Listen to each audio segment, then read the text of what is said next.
Hello दोस्तों, आपका स्वागत है हैशटैग सक्सेस विद दीपक में। आज हम एनसीईआरटी कक्षा 3 अध्याय 7 का नियंत्रण एवं समन्वय लेके आ रहे हैं। इसको इंग्लिश में कहा जाता है कंट्रोल एंड कोऑर्डिनेशन। मतलब कैसे कंट्रोल किया जाता है और कैसे ब्रेन एक दूसरे पास से कोऑर्डिनेशन करता है, बातें करता है। ये इस चैप्टर में हम पढ़ेंगे। ठीक है, देखिए क्या लिखा हुआ है। पिछले अध्याय में हमने सजीवों में अनुरक्षण मतलब कि रख रखाव कार्य एवं संलग्न जैव प्रक्रमों के बारे में पढ़ा था कि कैसे हमारा ये लाइफ स्टाइल होता है, कैसे हमारा शरीर काम करता है, कैसे क्या करता है। ये हमने पिछले चैप्टर में पढ़ा था। हमने इस बात पर विचार करना प्रारंभ किया था कि यदि कोई वस्तु गतिशील है तो सजीव है, और कोई वस्तु अगर गतिशील नहीं है तो वो क्या है, वो निर्जीव है। तो ये पढ़ा था हमने। देखिए यहाँ पे ये हाईलाइटेड है क्योंकि ये ज़्यादा इम्पोर्टेंट है। वस्तु गतिशील है तो सजीव है। पादपों की इस तरह की कुछ गतियाँ वास्तव में वृद्धि का परिणाम है। ठीक है, एक बीज अंकुरित होता है, वृद्धि करता है, और हम देख सकते हैं कि क्या कुछ दिन के बाद उसमें गति करता है, मुद्रा को एक ओर धकेल कर बाहर आ जाता है। मतलब कि वो ये रिप्रोडक्शन करता है। लेकिन यदि इसकी वृद्धि रुकी हुई होती है तो ये गतियाँ नहीं होती। अधिकांश जंतु में तथा कुछ पादप में होने वाली कुछ गतियाँ वृद्धि से संबंधित नहीं होती है।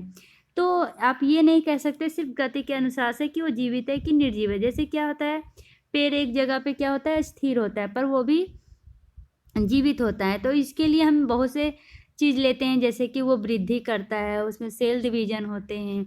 ठीक है, तो सिर्फ एक गति के नाप से ही नहीं कर सकते। जो सांस लेता है, जो वृद्धि करता है, जो गति करता है, अगर इनमें से कोई भी एक उसमें गुण आ जाए, कैरेक्टर आ जाए, तो वो क्या हो जाएगा, वो सजीव आ जाएगा।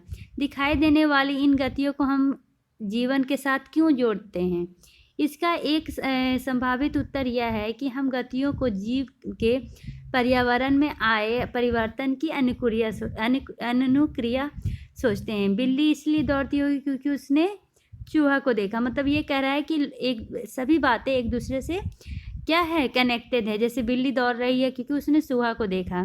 ठीक है, बच्चे झूले झूल रहे हैं क्योंकि उनको उससे खुशी मिलती है। भैंस चुकारी मार रहा है क्योंकि वो भोजन का टुकड़ा करके खाता है। ठीक है, ये तरह का है।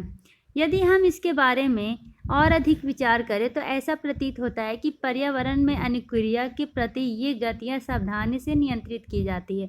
मतलब यहाँ पर ये सिर्फ ये समझाना चाह रहा है कि हम जो भी प्रक्रिया अनुक्रिया करते हैं वो सब क्या होता है, एक दूसरे से कनेक्टेड होता है, इसलिए हम ये करते हैं। ठीक है, अब क्या कह रहा है, जंतु तंत्रिका तंत्र।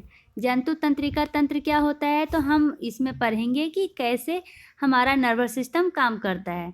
जंतु में यह नियंत्रण एवं समन्वय तंत्रिका तथा पेशी ऊतक द्वारा किया जाता है। जो भी हम काम करते हैं, सोचते हैं, जैसे कि हमारा हाथ क्या हो गया, किसी हाथ ये गर्म चीज़ पे चला गया तो हम हाथ हटा लेते हैं। ये सब किसके द्वारा होता है, तो ये सब हमारे तंत्रिका तंत्र के द्वारा होता है, नर्वस सिस्टम के द्वारा होता है। तो वही क्या है, वही यहाँ पे कह रहा है। क्या कह रहा है, जंतुओं में यह नियंत्रण एवं समन्वय तंत्रिका तथा पेशी ऊतक द्वारा किया जाता है। ठीक है, ऊतक क्या हो गया, स्टिमुलस के द्वारा किया जाता है। जैसे कि तुरंत एकाएक हम क्या किए, गर्म पदार्थ को छू लिए, तो यह हमारे लिए खतरनाक है। यह कैसे पता चलेगा, यह स्टिमुलस के द्वारा पता चलेगा। वो हमारे दिमाग तक भेजेगा, उसके बाद वो प्रतिक्रिया होगा। ठीक है, हमारे से अब क्या कह रहा है, हमारे पर्यावरण में सभी सूचनाओं का पता कुछ तंत्रिका कोशिकाओं के विशिष्टकृत सिरों द्वारा लगाया जाता है। मतलब किसके द्वारा, तो सिरों द्वारा पता लगता है। ठीक है, यह ग्राह्य प्रायः हमारे ज्ञानेंद्रियों में स्थित होते हैं, जैसे कि आंतरिक कर्ण, नाक, जिह्वा। जैसे कि होता है हमारे, कहा जाता है ना, 5 तरह के सेंस हमारे में पाया जाता है, सुनने का, टेस्ट का, छूने का, स्मेल का। ये सब क्या होता है, ज्ञान इंद्रियाँ कहलाती है। इसको क्या कहते हैं, यह हमारे क्या करता है, सेंस ऑर्गन कहलाता है। जैसे कि हम सुनते हैं कान से, हम स्मेल करते हैं नोज से, हम टेस्ट करते हैं टंग से, और क्या करते हैं, हम ये टच को ये करते हैं स्किन से। ये सब क्या है, ये सब ज्ञान इंद्रियां हैं, हमारे शरीर में पाई जाने वाली ग्रंथियां हैं। ठीक, के द्वारा ये पता चलता है। यह सूचना एक एक तंत्रिका कोशिका में के द्रुमाकृतिक सिरे द्वारा उपार्जित होती है। ये किसके द्वारा होती है? ये डेंड्रिटिक टिप के द्वारा। ये सब हमें पता चलता है किसके द्वारा? तो डेंड्रिटिक टिप के द्वारा। अब पहले ये क्या समझिए, ये क्या है? कोशिका तंत्रिका कोशिका है, जिसको हम न्यूरॉन्स भी कहते हैं। अब न्यूरॉन्स को पहले हम समझते हैं, ठीक है। तो ये क्या है? जो बीच में न्यूक्लियस है उसको कहा है केंद्रक, और जो सेल बॉडी है उसको क्या कहा है? कोशिकाएं काय कहा है। और लास्ट में क्या है? डेंड्राइट्स है, जिसको हिंदी में दुम्रिका कहा जाता है। और ये जो बीच से जा रहा है इसको एक्सॉन कहते हैं, और जिसको हिंदी में तंत्रिकाक्ष कहते हैं। और जो लास्ट में उसको नर्व एंडिंग कहते हैं, और हिंदी में उसको तंत्रिका का अंतिम सिरा कहते हैं। ठीक है, आपको समझ में आ गया होगा। अब क्या कह रहा है? कहाँ तक पढ़े थे? एक रासायनिक क्रिया द्वारा यह एक विद्युत आवेग पैदा करती है। पहले तो मैं ये समझाती हूँ कि हमारे में कैसे ट्रांसफ़र होता है। तो सबसे पहले क्या होगा कि डेंड्राइट क्या करेगा? डेंड्राइट मतलब क्या? धूम्रिका क्या करेगा? सारे जो स्टिमुलस होते हैं उसको ऑब्जर्व करता है, उसको पहचानता है, फिर उसको एक्सॉन के द्वारा नर्व एंडिंग में भेजता है। अब नर्व एंडिंग में जाने के बाद, मतलब तंत्रिका के अंतिम सिरा में जाने के बाद, वो क्या करता है? साइनेप्स में क्या वो करेगा? उसको छोड़ेगा। साइनेप्स में छोड़ने के बाद क्या करेगा? दूसरा जो डेंड्रॉन है वो उसी क्या स्टिमुलस को, मतलब उसी आवेग को पकड़ेगा, और उसके बाद वो दूसरे में ट्रांसफ़र करेगा। ऐसे ट्रांसफ़र इतना फास्ट होता है कि ये मदद सेकंड में हो जाता है, और इसके द्वारा हमें क्या होता है? हमारा ये सूचनाओं का आदान और प्रदान होता है। ठीक है, तो वही कह रहा है, यह आवेग ध्रुविका से कोशिकाएं तक जाता है तथा तब तंत्रिका काच जो एक्सॉन में होता है उसके अंतिम सिरे तक पहुंच जाता है। एक्सॉन के अंत में विद्युत आवेग कुछ रसायनों का विमोचन करता है। अब ये रसायन रिक्त स्थान पे क्या करते हैं?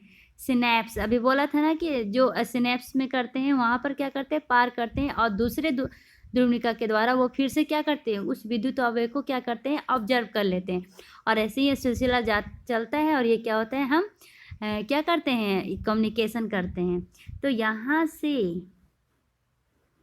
यहाँ तक आपको ये बता रहा है कि कैसे हमारे शरीर में सूचनाओं का आदान और प्रदान होता है। ठीक है, अतः इसमें कोई आश्चर्य नहीं है कि तंत्रिका ऊतक तंत्रिका कोशिकाओं या न्यूरॉन के एक संगठित जाल को बना होता है। मतलब ये कह रहा है जो न्यूरॉन्स है ये क्या होते हैं? एक दूसरे से क्या होते हैं? अटैच होते हैं, जिसके अटैच मतलब उन सेंस में नहीं, मतलब कि कम्युनिकेशन के सेंस में। तो इसलिए ये कहा जा रहा है कि तंत्रिका ऊतक तंत्रिका कोशिका या न्यूरॉन एक दूसरे से क्या होते हैं? जाल की तरह संगठित होते हैं। ठीक है, अब पिक्चर तो हमने देख लिया, समझ लिया। अब क्या कह रहा है? 7A को देखिए, इसमें तंत्रिका कोशिकाओं को पहचानिए। तो हमने तो पहले ही पहचान लिया है कि ये जो बीच में न्यूक्लियस है उसको केंद्रक कहते हैं, उसके चारों तरफ जो सेल बॉडी है उसको कोशिकाएं काय कहते हैं, एक्सॉन को तंत्रिका काच कहा जाता है, नर्व एंडिंग को क्या कहा जाता है? तंत्रिका का अंतिम सिरा। तो जहाँ सूचनाएं उपार्जित की जाती है उसको क्या कहते हैं? डेंड्राइट, जिसको दुम्रिका कहा जाता है। ठीक है, और क्या कह रहा है? जिससे होकर सूचनाएं विद्युत आवेग की तरह यात्रा करती है वो है एक्सॉन। ठीक है, जहाँ तक आवेग का परिवर्तन रासायनिक संकेत में किया जाता है, मतलब वो क्या है? नर्व एंडिंग से, जिसके बाद वो क्या करेगा? साइनेप्स में छोड़ेगा और वो चला जाएगा। ये 3 चीज़ें हम इसमें देखते हैं। तो ये आपको बहुत अच्छी तरह से समझ में आ गया होगा क्योंकि मैंने अच्छी तरह से समझाया है। अब क्या कह रहा है? क्या कह रहा है? कुछ चीनी अपने मुंह में रखे, क्रियाकलाप है, इसका स्वाद कैसा है? तो जब चीनी रखेंगे तो चीनी का स्वाद कैसा होता है? स्वीट होता है। तो ये आपको कैसे पता चलेगा? तो ये आपके टंग में क्या होता है? स्वेट ग्लैंड होते हैं, जिसके द्वारा क्या होता है? आपको पता चलता है। आपके नाक में अंगूठा तथा तर्जनी अंगुली को दबाकर बंद कीजिए। अब फिर से चीनी खाइए, इसका स्वाद में कोई अंतर है? देखिए, टेस्ट का पता चलता है जब वो वायु से मिलता है। जब हम नाक बंद कर लेंगे तो क्या हो जाएगा? वो टेस्टलेस हो जाएगा। खाना खाते समय उसी तरह अपने नाक बंद कीजिए और ध्यान दीजिए, हाँ टेस्ट में चेंज होंगे। जब नाक बंद हो जाती है तो आप चीनी तथा भोजन का स्वाद में कोई अंतर महसूस करते हैं यदि हाँ तो सोचिए क्यों। ये इसलिए होता है क्योंकि क्या होता है, वो ऑक्सीजन के कारण क्या होता है, रिएक्शन करके वो क्या होता है, केमिकल रिएक्शन को बढ़ाता है, जिसके कारण हमारे दिमाग में पहुंचते हैं और ये सब सूचनाएं होती है। अगर ऑक्सीजन नहीं रहेगा तो ये नहीं होगा। इस तरह का अंतर जानने के लिए उनके संभावित हाल खोजने के लिए पढ़िए और चर्चा कीजिए। मतलब अब इसको आगे पढ़ें कि ऐसा क्यों होता है। ठीक है, परिवर्ती क्रिया का में क्या होता है। परिवर्तन में किसी घटना की अनुक्रिया के फलस्वरूप अचानक हुई क्रिया की चर्चा करते हैं तो बहुधा परिवर्त शब्द का प्रयोग होता है। ठीक है, हम चाहते हैं कि मैं परिवर्तन स्वरूप बस में कूद गया। मैं परिवर्तन स्वरूप आग की लौ में अपना हाथ पीछे खींच लिया। मैं इतना भूखा था कि परिवर्तन स्वरूप मेरे मुंह में क्या हो गया, पानी आने लगा। ये सब क्या है, ये सब एक रिफ्लेक्स है। ठीक है, अब क्या कह रहा है, जो हम कुछ काम करते हैं उसके बारे में विचार नहीं करते और या अपनी क्रियाओं को नियंत्रण में महसूस नहीं करते, फिर भी ये वो स्थितियां हैं जहां हम परिवर्तन में होने वाले परिवर्तनों की अनुक्रिया करते हैं, उसे क्या कहते हैं, उससे रिफ्लेक्स रिएक्शन कहते हैं, मतलब परिवर्तित क्रिया कहा जाता है। ठीक है, ये सब मैंने आपको बता दिया, इसलिए इसे पढ़ने की जरूरत नहीं है। क्या कह रहा है कि देखिए यहाँ से है, यदि वह वस्तु स्थिति है जो कोई आश्चर्य नहीं कि हमारे शरीर में सोचने वाले ऊतक जटिल रूप में व्यवस्थित न्यूरॉन के घने जाल से बने होते हैं। ये तो बता दिया, ऊपर ही बताया था कि न्यूरॉन क्या होते हैं, एक दूसरे से घने जाल की तरह बने होते हैं। यह खोपड़ी के में उग्र सिरे पर स्थित होते हैं। कहाँ पर ये स्थित होते हैं, ये याद करने वाला है, खोपड़ी के उग्र सिरे पे स्थित होते हैं। ठीक है, तथा शरीर के सभी हिस्सों में संकेत प्राप्त करते हैं और उन पर अनुक्रिया से भी पहले विचार करते हैं, उसके बाद वो क्या करते हैं, वो सूचना भेजते हैं। तो निस्संदेह यह संकेत प्राप्त करने के लिए खोपड़ी में मस्तिष्क का सोचने वाला भाग तंत्रिका द्वारा शरीर के भिन्न भागों से जुड़ा होता है। हाँ, ये भी सही है, अगर जुड़ा हुआ नहीं रहेगा तो फिर वो संकेत का आदान प्रदान कैसे करेगा। अब क्या कह रहा है, यदि मस्तिष्क का यह भाग पेशियों की गति करने का आदेश देता है तो क्या होता है, तंत्रिका हमारा गति करती है।